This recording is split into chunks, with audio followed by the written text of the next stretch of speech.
Olá, meu nome é Acácio Coelho. Hoje nós vamos discutir sobre duas conjurações que remontam ao fim do período colonial, ou seja, que ocorreram no final do período colonial, que são as conjurações mineira e baiana. A conjuração mineira ocorreu no ano de 1789. Foi um movimento de caráter separatista, ou seja, os envolvidos, os revoltosos, buscavam a emancipação, a independência da capitania de Minas Gerais com relação à administração da coroa portuguesa, com relação à administração da metrópole. Essa conjuração ou essa revolta estava inserido dentro de um contexto de crise do sistema colonial. Ou seja, a colônia passava por uma crise, o sistema colonial passava por uma crise. A partir do ano de 1760, as jazidas de ouro da capitania de Minas Gerais começavam a se esgotar, e mesmo assim a coroa portuguesa continuava cobrando os seus altos impostos. Também fazia proibições, como impedir que a indústria fosse implantada dentro da capitania de Minas Gerais, dentro da colônia. Eles também cobravam alguns impostos, como o quinto, ou seja, 20% do ouro que era mandado para Portugal era pago em forma de tributo, em forma de imposto. Um governo enviado de Portugal, o Visconde de Barbacena, afirmava que a capitania de Minas Gerais devia 5 toneladas de ouro à metrópole. Os proprietários de jazidas, a elite local, afirmava que não tinha condições de pagar por causa do declínio da produção de ouro, da extração de ouro. Mas as autoridades portuguesas não queriam nem saber. Eles diziam que o ouro estava sendo desviado e divulgou que seria cobrado, aplicado a derrama. O que seria essa derrama? Uma cobrança de imposto forçado. Ou seja, soldados iam entrar nas casas, iam saquear as casas, entrar e tomar os bens, saquear os bens da elite local, dos donos de escravos, dos proprietários de terras, dos proprietários de jazidas, para pagar essa dívida que eles tinham com Portugal, que eles tinham com a coroa. Isso foi suficiente para gerar um clima de revolta. Além disso, houve também algumas inspirações, como os ideais iluministas, a Revolução Francesa e principalmente a independência dos Estados Unidos, onde colonos revoltosos conseguiram a independência com relação à Inglaterra. O perfil social dos envolvidos nessa revolta.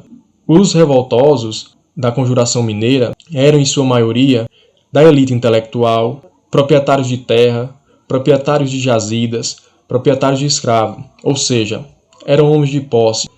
E essa conjuração era um movimento elitista. Eles buscavam a emancipação com relação a Portugal, mas eles não queriam, eles não eram simpatizantes, eles não defendiam o fim da escravidão. Eles não defendiam o fim da escravidão, porque todos eram homens de posse, a maioria eram homens de posses que tinham escravo. E isso o fim da escravidão interferia diretamente nos seus interesses. Por exemplo, Tomás Antônio Gonzaga era escritor, poeta e juiz, ou seja, da elite intelectual. Francisco Paulo Freire, tenente-coronel e comandante do Regime dos Dragões, que é a tropa de Minas Gerais. Joaquim José da Silva Xavier era militar, dentista, tropeiro e comerciante.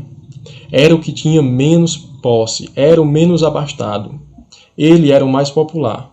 Eles também tinham algumas propostas para a capitania de Minas Gerais, como romper com Portugal e adotar um regime republicano. Olha, prestem atenção na figura do zíper que eu trouxe, para simbolizar essa separação, essa emancipação com relação a Portugal. Lembre desse objetivo deles, de separar, de romper com Portugal. Eles queriam criar também uma universidade em Vila Rica, acabar com o monopólio português e adotar o serviço militar obrigatório. Porém, essa conjuração nem chegou a se concretizar, nem chegou a acontecer, porque houve uma delação, houve uma traição. O coronel Joaquim da Silva Reis entregou seus colegas, denunciou seus colegas, com a promessa de que as suas dívidas que ele tinha com Portugal seriam perdoadas, e foram perdoadas. Ou seja, ele traiu seus colegas para que suas dívidas com Portugal fossem perdoadas. E logo, o governo de Portugal, o Visconde de Barbacena, suspendeu essa derrama e passou a perseguir, a procurar os revoltosos, todos os envolvidos no movimento. E houve a prisão dos envolvidos no movimento no dia 10 de maio de 1792. Logo, a rainha Dona Maria I autorizou que fosse aberto 2 processos, um na capitania de Minas Gerais e outro no Rio de Janeiro. Foram condenados 11 dos envolvidos, foram condenados à morte. Porém, essa sentença foi alterada. Eles foram exilados, eles apenas foram exilados para colônias africanas. Apenas o Tiradentes foi condenado à forca no dia 21 de abril de 1792. Por isso é que a gente tem o feriado nacional do dia 21 de abril, o feriado do Tiradentes. Ele foi esquartejado e parte do seu corpo foram esparramados pelo trecho que ele fazia do Rio de Janeiro a Minas Gerais. Isso foi uma punição exemplar para mostrar para toda a população, para toda a elite, o que aconteceria com quem fosse contra a administração portuguesa, com quem fosse contra a coroa portuguesa, a elite portuguesa. Eu trouxe aqui também a atual bandeira de Minas Gerais, que traz os seguintes dizeres em latim: libertas quais serás temem, ou seja, liberdade mesmo que tardia, ainda que tardia. Essa cor vermelha, segundo a maioria dos historiadores, simboliza o sangue derramado por Tiradentes. Em torno dessa história do Tiradentes, em torno da figura do Tiradentes, vai ser criado a imagem de um herói nacional. Mas isso é conversa para outro vídeo. A Conjuração Baiana ocorreu no ano de 1798. Foi um movimento, assim como a Conjuração Mineira, de caráter separatista, ou seja, buscavam a emancipação, a independência com relação à administração da coroa portuguesa, com relação à administração da metrópole. Porém, ela trazia algumas especificidades, algumas características específicas, como, por exemplo, a participação ativa de pessoas, de indivíduos da classe popular, afrodescendentes, escravizados, livres ou libertos. A Conjuração Baiana também ficou conhecida por outros nomes. Revolta dos Alfaiates, devido à grande participação de pessoas que exerciam essa profissão no movimento. Revolta dos Búzios, porque eles utilizavam esses búzios, ou seja, conchas, preso a uma pulseira, para que facilitasse a identificação entre os envolvidos. Isso também remete à tradição africana, às religiões de matrizes afrodescendentes que utilizam esses búzios. Contexto histórico. Nesse período, a população da cidade era de 60 mil habitantes. 40 mil eram afrodescendentes, ou seja, havia muitos afrodescendentes nessa região. O crescimento da população e o crescimento do comércio elevava a prosperidade desses proprietários de terra e dos grandes comerciantes. Porém, a situação da população era crítica, da classe popular, porque o preço dos produtos essenciais, como a farinha de mandioca, a carne, começavam a aumentar, ficaram muito altos. Além disso, produtos como ferramentas, sapatos, roupas, eram raros e caros, muito caros, porque a rainha Dona Maria I proibiu a implantação de manufaturas nessa região.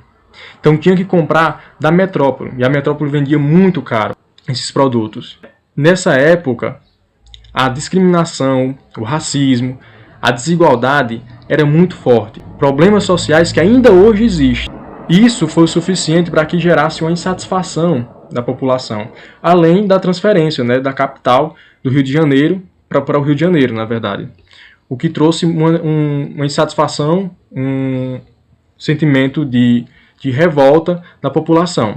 O perfil social desses indivíduos, como já foi mencionado, eram indivíduos da classe popular, como Luiz Gonzaga das Virgens e Lucas Dantas, que eram soldados. E os soldados negros eram soldados negros, né? E eles ganhavam menos que os soldados brancos. Manuel Faustinho dos Santos, Lira, e João de Deus, ambos alfaiates. A inspiração. Eles tiveram como inspiração principalmente a independência do Haiti, onde os escravizados, onde os afrodescendentes tomaram o poder, assumiram o poder, tomaram o poder da elite branca. A Revolução Francesa e as ideias iluministas de liberdade, igualdade e fraternidade.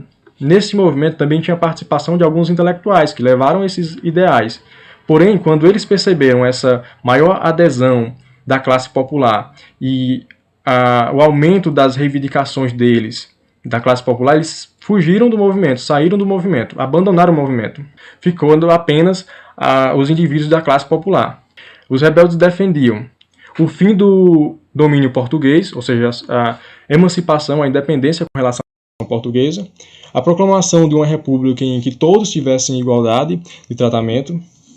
Aqui é importante focar a importância do protagonismo desses indivíduos, desses escravizados, desses afrodescendentes, para que a revolta tomasse esse caráter, né? Assumisse esse caráter de uma luta por igualdade, por uma república onde todos tivessem o mesmo tratamento, onde todos fossem iguais. O fim do preconceito, o fim do racismo. Então a participação dos negros, foi muito importante.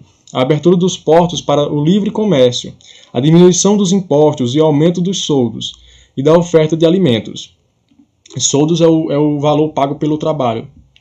O fim do preconceito contra os negros. Aqui em cima eu trouxe a figura de alguns heróis, os 4 heróis, principais heróis dessa revolução, os líderes dessa revolução. Em 12 de agosto de 1798, os revoltosos fixaram em locais públicos avisos convocando o povo baiano a participar de uma revolução. Eu trouxe aqui a imagem de um desses cartazes que foram espalhados pela cidade de Salvador. Ele traz os seguintes dizeres: Animai-vos, povo baianense, que está por chegar o tempo feliz da nossa liberdade, o tempo em que seremos todos irmãos, o tempo em que seremos todos iguais. Ou seja, a participação dos afrodescendentes foi muito importante para que surgissem essas reivindicações por uma sociedade mais igualitária, uma sociedade, o fim da escravidão, a abolição da escravidão, o fim do preconceito, o fim do racismo. Essas reivindicações foi graças à participação dos afrodescendentes, o protagonismo dos negros. A resposta do governo baiano, após ficar sabendo desses cartazes, foi imediata, do Fernando José de Portugal. Foi imediata, porque havia um medo, um receio muito grande da elite local, da elite de Salvador, da Bahia, de que ocorresse na cidade o mesmo que aconteceu no Haiti, né? Porque lá eles degolaram a elite branca e assumiram o poder. Como a população negra em Salvador era majoritária, havia muitos negros lá, eles tinham medo que isso acontecesse. Em 8 de novembro de 1799, os soldados Lucas Dantas e Luiz Gonzaga das Virgens e os alfaiates João de Deus e Manuel Faustino, todos filhos de negros e netos de escravizados, foram enforcados, esquartejados em Praça da Piedade, Salvador. Essa Praça da Piedade hoje tem 4 entradas, em homenagem aos 4 heróis dessa revolução. Aqui é a nossa referência e a gente vai deixar 2 atividades e as instruções na descrição do vídeo para vocês estarem realizando essa atividade.